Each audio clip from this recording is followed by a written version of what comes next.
Bom, tá ótimo, viu, professor? Tá dando para ver bem. Então, vamos começar, né? Então, às 7h30. Tudo certo, professor? Podemos começar? Posso anunciar já? Tá tudo certinho aí? Então, bom dia a todos e todas.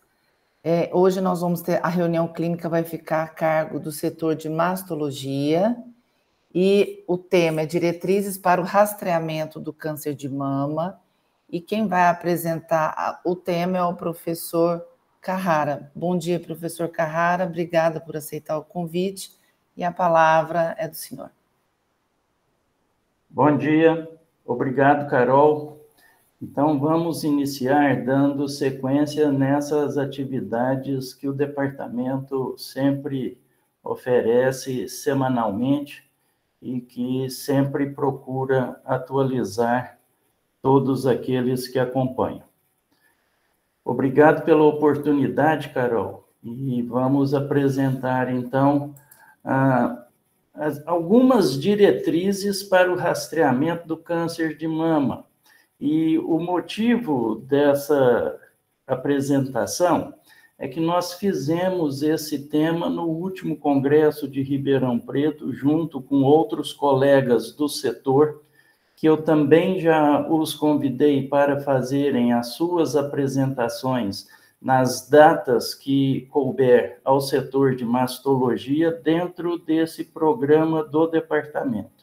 Então, eu vou iniciar falando sobre uma atualização que as entidades, as sociedades, entidade parece coisa religiosa, de espiritismo, então eu prefiro as sociedades do Colégio Brasileiro de Radiologia, através do seu setor de imagens, da Sociedade Brasileira de Mastologia e da FEBRASGO. Elas se reuniram e emitiram um comunicado conjunto a respeito do rastreamento do câncer de mama e, como foi recente, em agosto de 2023, que foi publicado, eu vou comparar com a última atualização do Ministério da Saúde, que orienta o Serviço Único de Saúde no Brasil para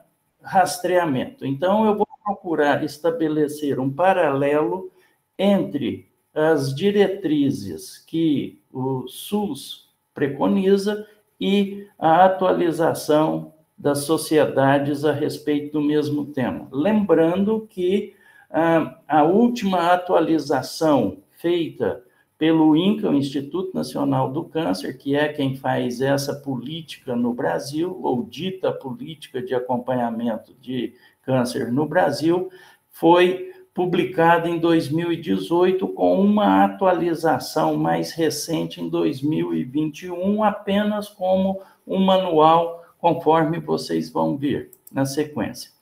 Então, o rastreamento nada mais é do que a aplicação de teste ou exame em uma população que não apresenta sintomas ou sinais sugestivos de câncer de mama. E o objetivo é identificar alterações iniciais sugestivas do tumor, tendo o cuidado de encaminhar essas pessoas cujos resultados foram anormais para uma investigação diagnóstica.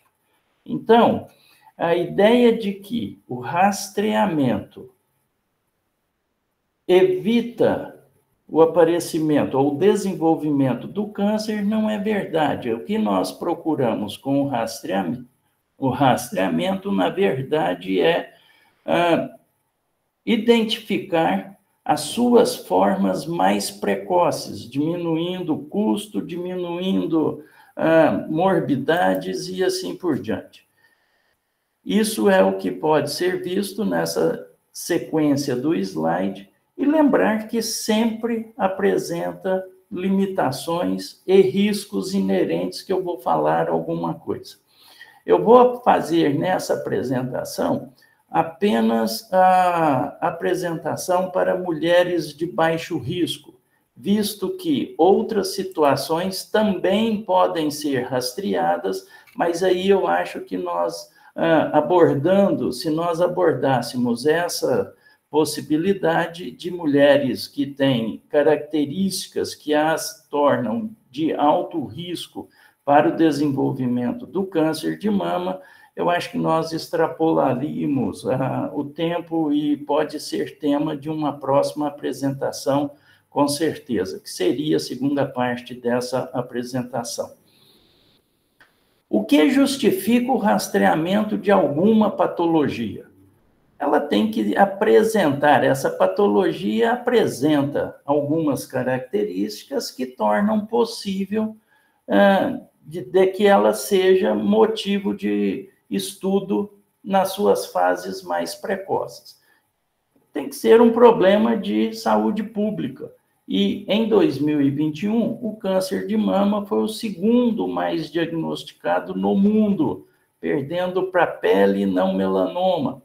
É a principal causa de morte entre as mulheres.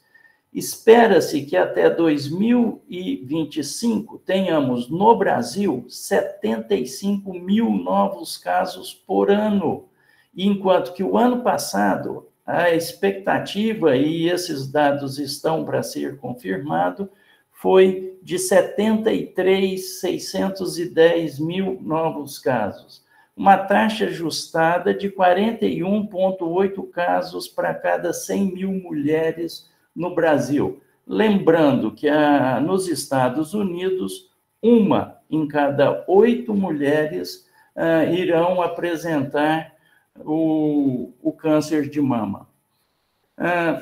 Na sequência, nós vemos as diretrizes. Essa é a diretriz do INCA, que pode ser encontrado no site do INCA, essa da minha direita, da minha esquerda, melhor dizendo, e essa última aqui do lado é a atualização, mas é apenas um sumário executivo onde poucas coisas foram mudadas em relação a essa de 2017.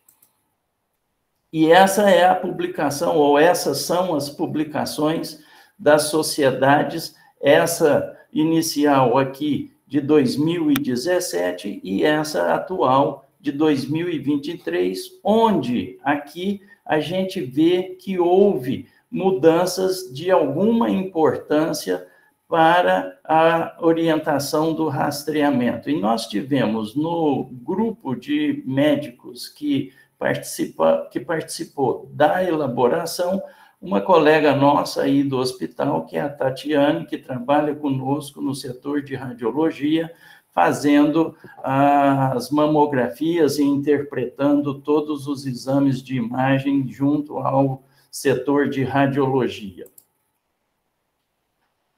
A metodologia empregada pela sociedade foi bastante rígida no estudo das evidências que trouxessem clareza para as recomendações que pudessem ser exaradas. Então, uma extensa pesquisa nas bases de dados, uma análise das evidências, estudando através de diferentes ferramentas todas as qualidades e a força das recomendações, e feito através da pesquisa de evidência em revisões sistemáticas, meta-análises e alguns ensaios clínicos e de coortes que também foram colocados dentro dessa metodologia.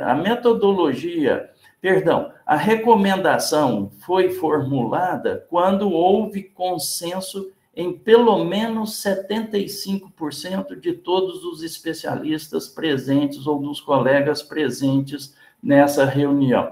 A metodologia empregada pelo Ministério da Saúde também procurou evidências, mas não fica muito claro os critérios que foram levados tão em consideração quando foi publicado pela diretriz da sociedade. Também a base de dados, eles citam Medline, Embase, Cochrane, e a revisão sistemática, e também colocaram ensaios clínicos.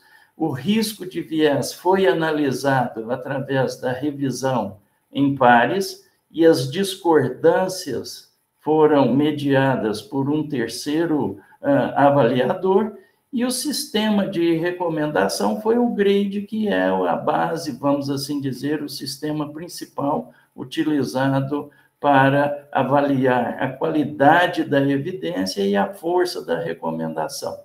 O grupo foi formado por três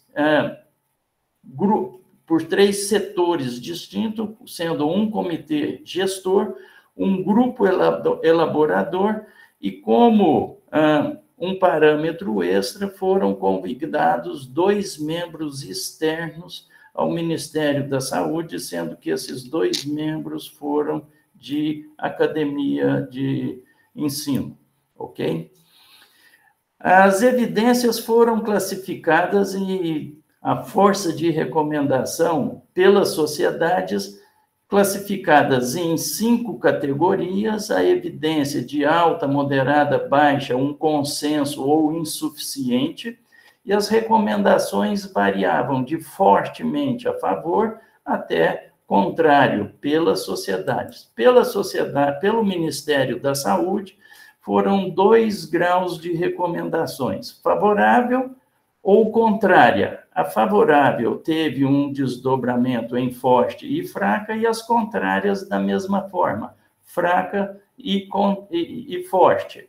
E foi especificado para diferentes níveis de saúde, ou da administração de saúde, para gestores, para os profissionais da saúde e para a população geral.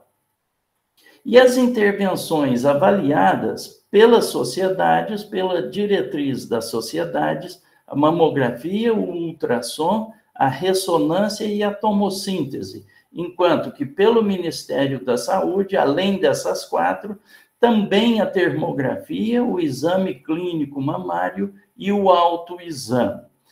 Uma vez definido isso, nós vemos que existem alguns pontos onde há um consenso entre as diretrizes da sociedade e as diretrizes do Ministério da Saúde.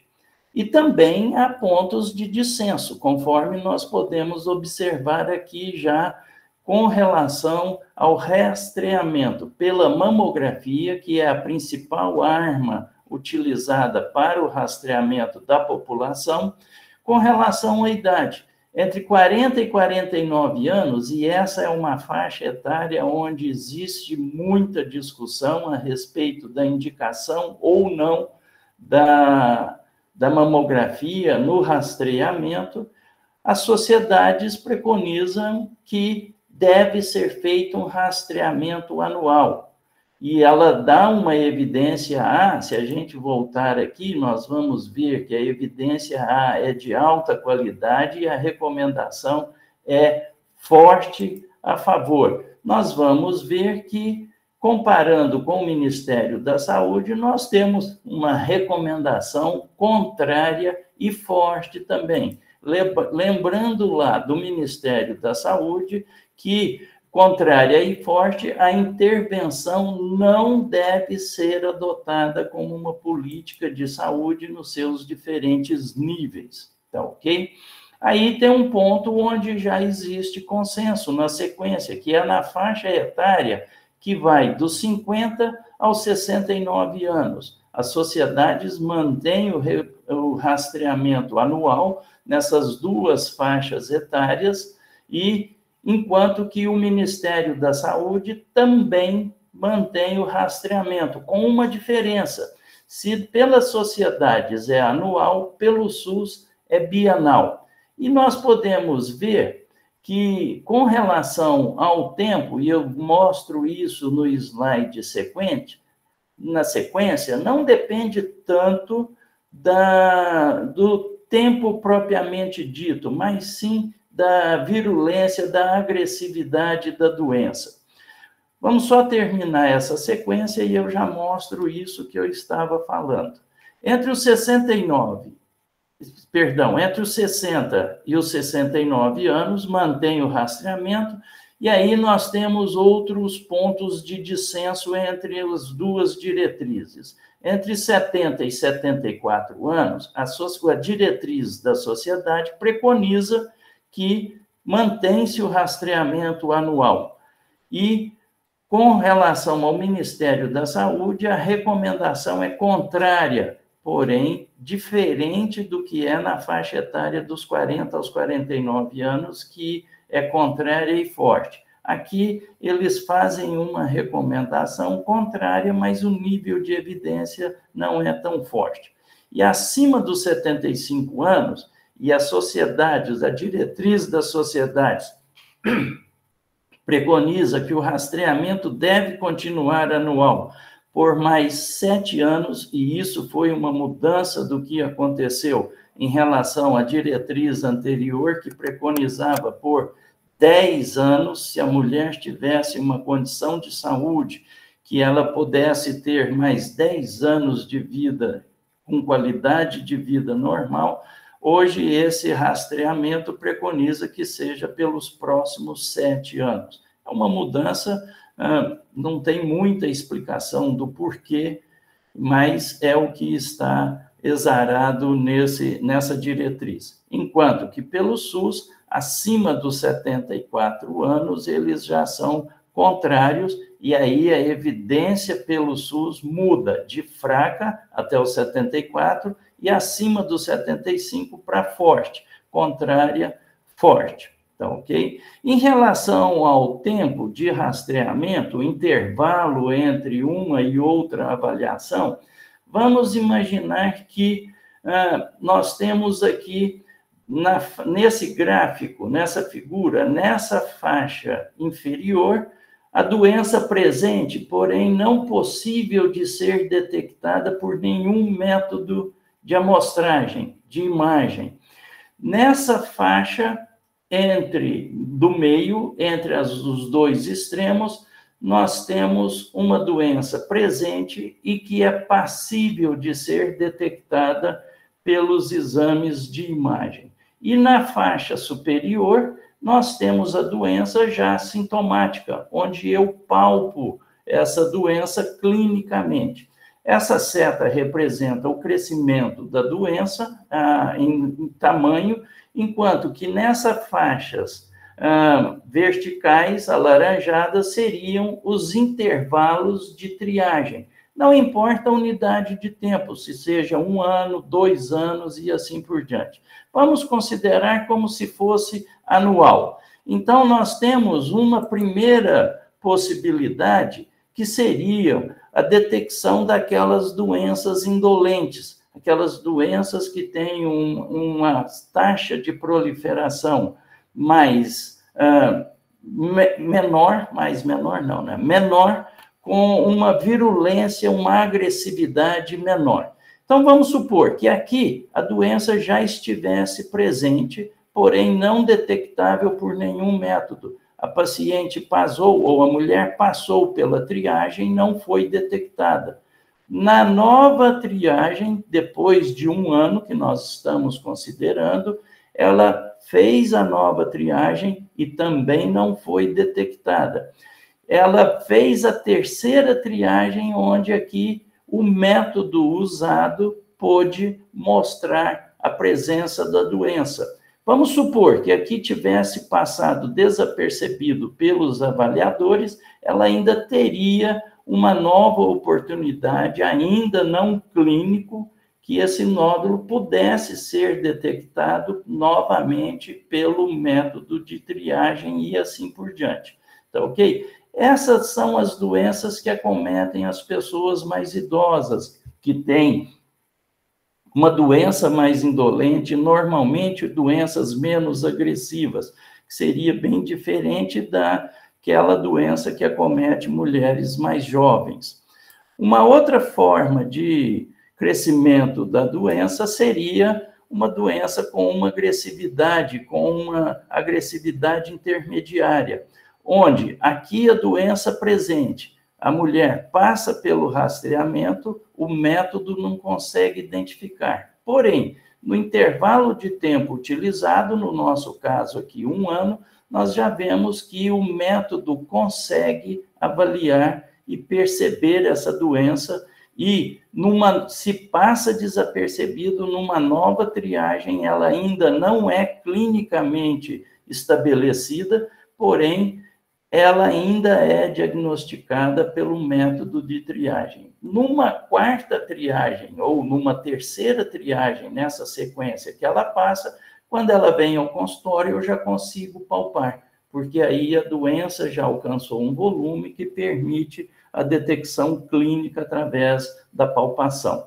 E temos uma 3ª forma de crescimento tumoral, onde aqui a doença está presente, que são as neoplasias agressivas, a doença presente passa pela triagem, não é detectada, e ela volta na próxima triagem já com uma doença detectável clinicamente, ou apresentando sintomas já. E aí é o que a gente chama de tumor de intervalo, porque ele se tornou detectável pela triagem e clinicamente palpável no intervalo de tempo entre as 2 triagens, que são os tumores mais agressivos, triplo negativo, acomete mais as mulheres mais jovens e assim por diante. Então, a questão do tempo, que é muito discutida, vou voltar aqui no slide anterior, em relação às diretrizes das sociedades, ou a diretriz da sociedade do SUS,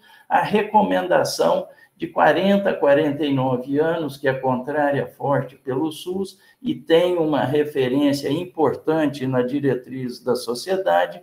A justificativa é que cada vez mais, e isso a gente percebe no nosso ambulatório, nós estamos vendo pacientes com doenças, pacientes mais jovens com doenças mais agressivas, e isso é cada vez mais evidente. Quando nós éramos alunos, o que nós aprendemos do câncer de mama era que era uma doença que afetava mulheres acima de 60 anos, e isso está longe de ser a realidade hoje.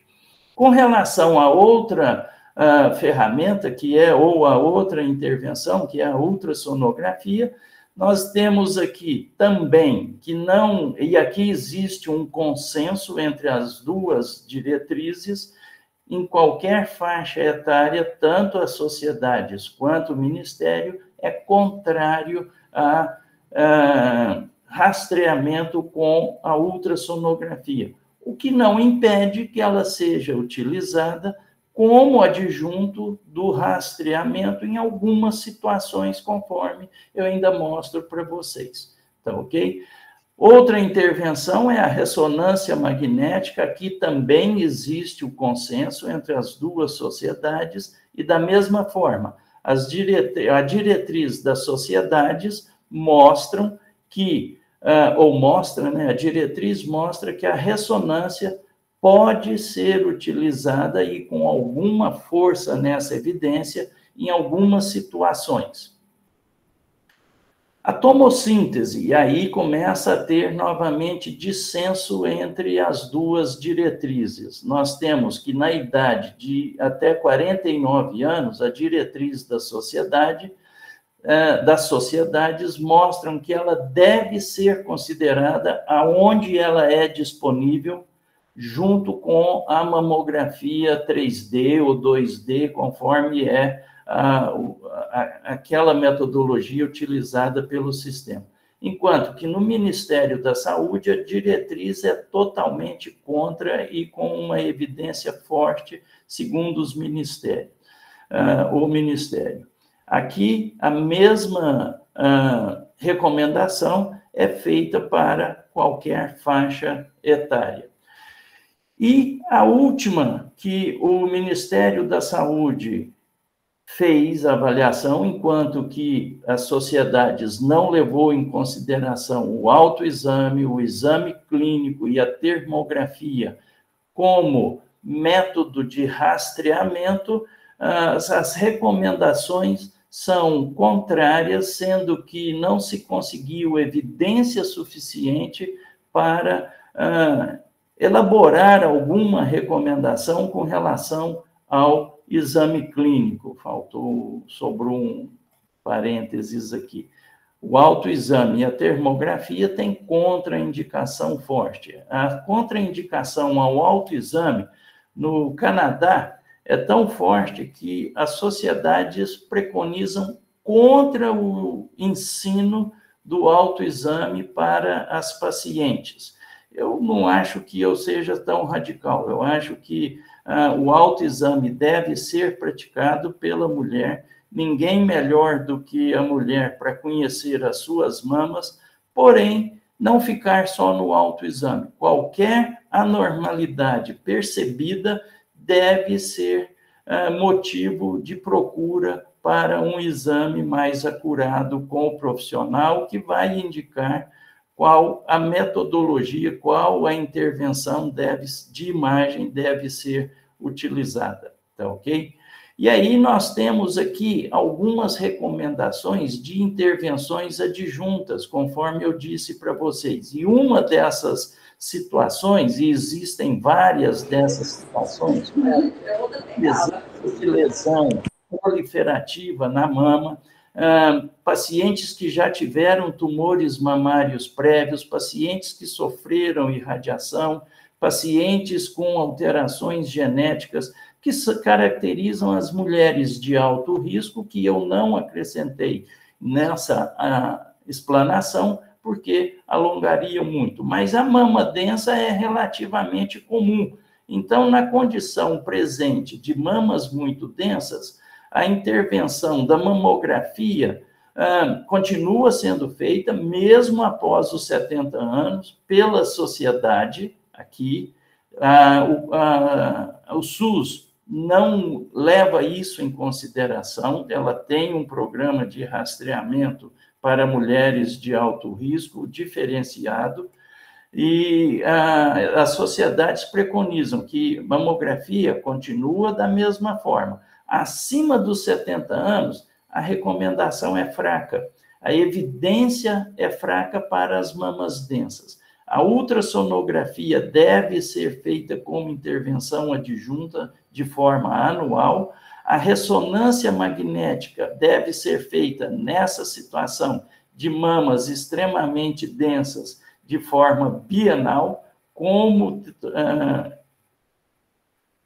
conduta adjunta, e a tomossíntese deve ser feita nessa situação de forma anual com a mamografia. Lembrando que nem todos os serviços dispõem dessa tecnologia.